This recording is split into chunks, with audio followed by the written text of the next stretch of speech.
Good morning Odisha महांत news रे आपनकु स्वागत। आज 18 अगस्त रविवार मु आपनक पई नै आसीची देश विदेशर 30 टी बड़ खबर।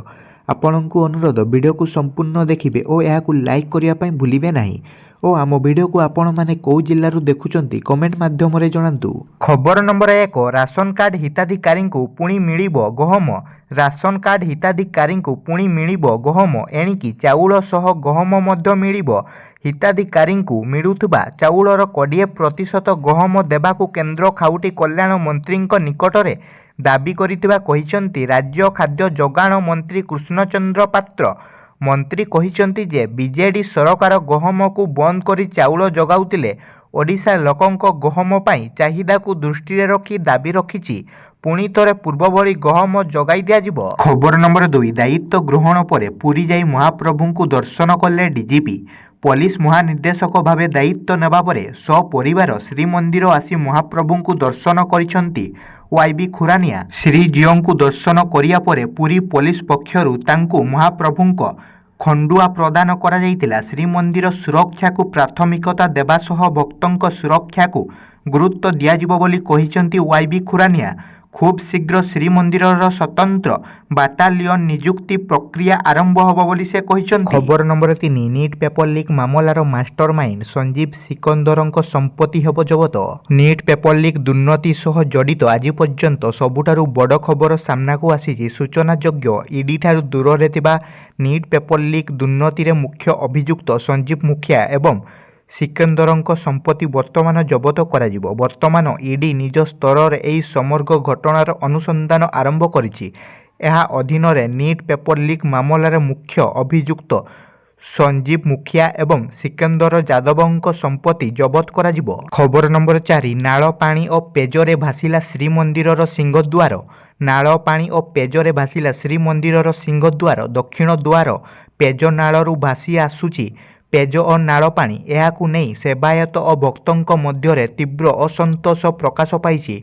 नीतिकांति पाई आसुतुबा सेवायत माने क्षोभ प्रकाश करिसंती। तुरंत प्रशासन ए दिगरे पदक्षेप नेबाकू दाबी करा जायछि नचेत महाप्रभुंको सेवा पूजारे बाधा सृष्टि हेबो बोली सेवायत कहिसंती। खबर नंबर 5 झारखंड रे बड़ राजनैतिक हलचल भाजपा रे जोग देई पारंती चंपाई सोरेन। विधानसभा निर्वाचन पूर्व झारखंड रे बड़ राजनैतिक हलचल हेबार संभावना रही। शासक जेएमएम एक बड़ झटका लगी पारे। पूर्वतन राज्य मुख्यमंत्री चंपाई सोरेनଙ୍କ समेत किछि दलर विधायक खूब शीघ्र भाजपा रे जोग देई पारंती। निकटरे जेएमएम रु बहिष्कृत विधायक लबिन हेम्ब्रम मध्य दल सह जोगाजोग रे अछंती। नवेम्बर डिसेम्बर रे राज्य रे विधानसभा निर्वाचन अनुष्ठित होबो। भाजपा सूत्ररु प्रकाश जे चंपाई सोरेन राज्य मुख्यमंत्री हेमंत सोरेनଙ୍କ उपरे रागिछंती। दलर वरिष्ठ नेता तथा पूर्वतन केंद्रमंत्री अर्जुन मुंडाଙ୍କ सह तांकर 2 राउंड आलोचना होईची। चंपाई वर्तमान दिल्ली रे अछंती। से स्वराष्ट्र मंत्री अमित शाह को भेटिबे। एही बैठक परे चंपाई किछि जेएमएम रो विधायकों सह भाजपा रे जोग देई पारंती। खबर नंबर 6 दशम छात्रों को छुरामाड़ जलुछि उदयपुर। 144 धारा जारी। जणे दशम छात्रों को छुरामाड़ घटना रे जलुछि राजस्थान रो उदयपुर सहर। उत्तक्त लोके विभिन्न स्थान रे भंगारुजा करिबा सह रास्ता रे जाउतबा गाड़ी रे निया लगाई दउछंती। स्थितिर गंभीरता को देखि पूरा सहर रे फोर्स मुतयन करा जिबा सह 144 धारा लागू करा जायछि। एथि सह इंटरनेट संजोग को विच्छिन्न करा जायछि। उदयपुर सहरर सूरजपाल थाना अंचल रे थिबा एक स्कूल रे शुक्रवार एही अघटन घटितिला। जणे दशम श्रेणी छात्र को उक्त स्कूल रे पढ़ुतबा अन्य जणे छात्र छुरामाड़ करथिले। उभयंक मध्य पूर्व शत्रुता थिबा बेले शुक्रवार कथा कटाकटी को नहीं एपरी सांघातिक घटना घटितबा जणा जाईछि। खबर नंबर 7 सरकारଙ୍କ बड़ निष्पत्ति एणिकी विद्यालय को ए सबु जिनिस आनी पारिबेनी छात्र छात्री।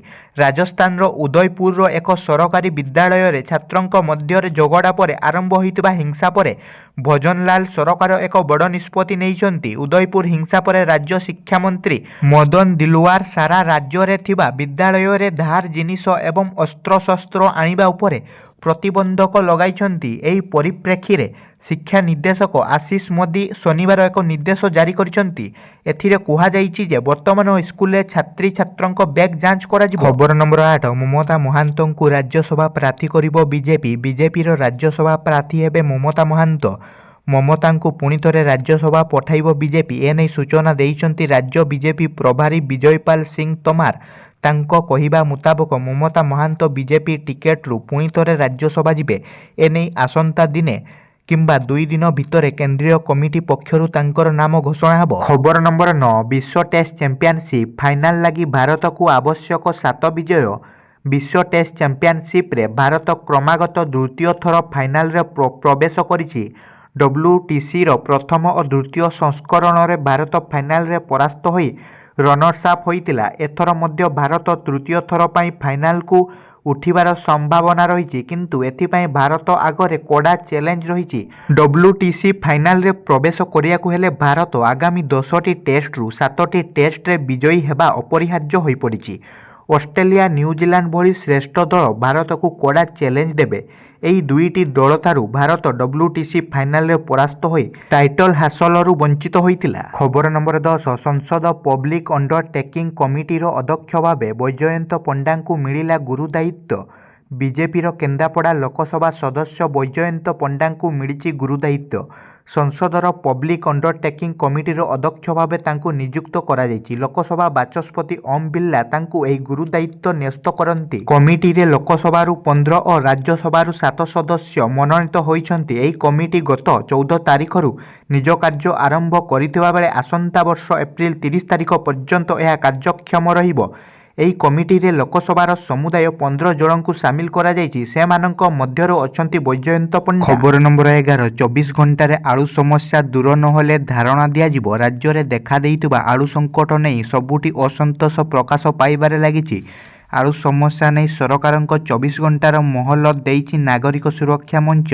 ଆସନ୍ତା 24 ଘଣ୍ଟାରେ ସଂକଟ ଦୂର ନହେଲେ ମୁଖ୍ୟମନ୍ତ୍ରୀ ବାସଭବନ ଆଗରେ ଧାରଣାରେ ବସିବାକୁ ଚେତାବନୀ ଦିଆଯାଇଛି। ମାସେ ହେଲାଣି ଆଳୁ ସଂକଟ ଲାଗି ରହିଛି। ଖବର ନମ୍ବର 12। 17ତମ ଅନ୍ତର୍ଜାତୀୟ ପୃଥିବୀ ବିଜ୍ଞାନ ଅଲିମ୍ପିଆଡରେ ଭାରତକୁ 8 ପଦକ। ଚୀନର ବେଜିଂରେ ଆୟୋଜିତ 17ତମ ଅନ୍ତର୍ଜାତୀୟ ପୃଥିବୀ ବିଜ୍ଞାନ ଅଲିମ୍ପିଆଡରେ ଭାରତୀୟ ଛାତ୍ରଛାତ୍ରୀଙ୍କ ଏକ ଦଳ 3ଟି ସ୍ୱର୍ଣ୍ଣ, 2ଟି ରୌପ୍ୟ ଓ 3ଟି କାଂସ୍ୟ ପଦକ ହାସଲ କରିଛନ୍ତି। ଅଗଷ୍ଟ 8ରୁ 16 ତାରିଖ ପର୍ଯ୍ୟନ୍ତ ଏହି କାର୍ଯ୍ୟକ୍ରମ ଅନୁଷ୍ଠିତ ହୋଇଥିଲା। ଗୁଜରାଟ, କେରଳ, ଛତିଶଗଡ଼ ଏବଂ ରାଜସ୍ଥାନର ଛାତ୍ରଛାତ୍ରୀଙ୍କୁ ନେଇ ଗଠିତ 4 ଜଣିଆ ଭାରତୀୟ ଦଳ ଅର୍ଥ ସିଷ୍ଟମ ପ୍ରୋଜେକ୍ଟ ଏବଂ ଇଣ୍ଟରନ୍ୟାସନାଲ ଟିମ୍ ଇନଭେଷ୍ଟିଗେସନ ସମେତ 3ଟି ଭିନ୍ନ ଭିନ୍ନ ବର୍ଗରେ ଏହି ପଦକ ଜିତିଛନ୍ତି। ଖବର ନମ୍ବର 13। ଭୁବନେଶ୍ୱରରୁ ସିମ୍ ବକ୍ସ ଜବତ ମାମଲା, ମିଳିଲା ଗୁରୁତ୍ୱପୂର୍ଣ୍ଣ ତଥ୍ୟ।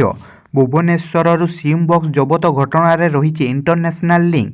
ଏହି ସିମ୍ ବକ୍ସ ଜରିଆରେ ପାକିସ୍ତାନ, ଚୀନ ଓ ମଧ୍ୟପ୍ରାଚ୍ୟ ଦେଶରୁ ଆସୁଥିବା କଲକୁ ପରିବର୍ତ୍ତନ କରାଯାଇ ଭାରତ ଭିତରକୁ ଛଡ଼ାଯାଉଥିଲା। ସାଇବର ଫ୍ରଡ୍, ଆତଙ୍କବାଦୀ ଓ ଅନ୍ୟାନ୍ୟ ଅପରାଧ ପାଇଁ ଏହାକୁ ବ୍ୟବହାର କରାଯାଉଥିଲା। ଆଜି ଗଣମାଧ୍ୟମ ସମ୍ମୁଖରେ ଏପରି ସାଂଘାତିକ ଖୁଲାସା କରିଛନ୍ତି ଭୁବନେଶ୍ୱର ପୁଲିସ କମିଶନର ସଞ୍ଜୀବ ପଣ୍ଡା। ଏହା ଏକ ସାଂଘାତିକ ଘଟଣା ହୋଇଥିବା ବେଳେ ଏଥିରେ ଶୁକ୍ରବାର ପଶ୍ଚିମବଙ୍ଗର ରାଜୁ ମଣ୍ଡଳକୁ ଗିରଫ କରାଯାଇଛି। ମାତ୍ର ଏହି ପୂରା ମାମଲାର ମାଷ୍ଟରମାଇଣ୍ଡ ହେଉଛି ବାଂଲାଦେଶୀ ନାଗରିକ ଆସାଦୁଜ୍ଜମାନ। ଖବର ନମ୍ବର 14। ଶାନ୍ତି ପାଇଁ ଇସ୍ରାଏଲ ପ୍ରଧାନମନ୍ତ୍ରୀଙ୍କ ସହ କଥା ହେଲେ ପ୍ରଧାନମନ୍ତ୍ରୀ ନରେନ୍ଦ୍ର ମୋଦି। ଇରାନ ଇସ୍ରାଏଲ ମଧ୍ୟରେ ଚାଲିଥିବା ଯୁଦ୍ଧକୁ ନେଇ ସାରା ବିଶ୍ୱ ଚିନ୍ତାରେ ରହିଛି। ଏହାରି ଭିତରେ ଇସ୍ରାଏଲ ପ୍ରଧାନମନ୍ତ୍ରୀଙ୍କ ସହ କଥା ହୋଇଛନ୍ତି ପ୍ରଧାନମନ୍ତ୍ରୀ ମୋଦି ଗାଜାରେ ଯୁଦ୍ଧ ସ୍ଥିତିରେ ସୁଧାର ଆଣିବା ସହ ଜାରି ରହିଥିବା ସଂଘର୍ଷକୁ ଶାନ୍ତିପୂର୍ଣ୍ଣ ଭାବେ ସମାଧାନ କରିବା ପାଇଁ ଆଲୋଚନା କରିଛନ୍ତି। ପ୍ରଧାନମନ୍ତ୍ରୀ କହିଛନ୍ତି, ଆମେ ପଶ୍ଚିମ ଏସିଆର ସ୍ଥିତି ଉପରେ ଆଲୋଚନା କରିଛୁ। ସ୍ଥିତି ସୁଧାରିବା ସହ ଯୁଦ୍ଧବିରାମ ପାଇଁ ଆହ୍ୱାନ ଦେଇଛୁ। ଏହା ସହ ବନ୍ଧୁକ ଥିବା ଲୋକଙ୍କୁ ତୁରନ୍ତ ମୁକାବିଲା ପାଇଁ ମଧ୍ୟ ଆଲୋଚନା କରିଛୁ। ଆଶା କରୁଛୁ କି ଖୁବ୍ ଶୀଘ୍ର ଯୁଦ୍ଧବିରାମ ଘଟିବ। ଖବର ନମ୍ବର 15। ଦକ୍ଷିଣ ଲେବାନନ ଉପରେ ଇସ୍ରାଏଲର ବଡ଼ ଆକ୍ରମଣ। ଇସ୍ରାଏଲ ସେନା ଦକ୍ଷିଣ ଲେବାନନରେ ବଡ଼ ଧରଣର ଆକ୍ରମଣ କରିଛି। ଶନିବାର ସକାଳେ ଇସ୍ରାଏଲ ପକ୍ଷରୁ ଏହି ଆକ୍ରମଣ କରାଯାଇଥିବା କୁହାଯାଉଛି। ଏହି ଆକ୍ରମଣରେ 10 ଜଣ ସିରିଆ ନାଗରିକଙ୍କ ମୃତ୍ୟୁ ଘଟିଛି ଓ ଆହୁରି ଅନେକ ଲୋକ ଆହତ ହୋଇଥିବା କୁହାଯାଉଛି। ତେବେ ଆହତଙ୍କ ପ୍ରକୃତ ସଂଖ୍ୟା ଜଣାପଡ଼ିନାହିଁ। ଆହତଙ୍କ ଚିକିତ୍ସା କରାଯାଉଥିବା ଲେବାନନର ସ୍ୱାସ୍ଥ୍ୟ ମନ୍ତ୍ରଣାଳୟ ସୂଚନା ଦେଇଛି।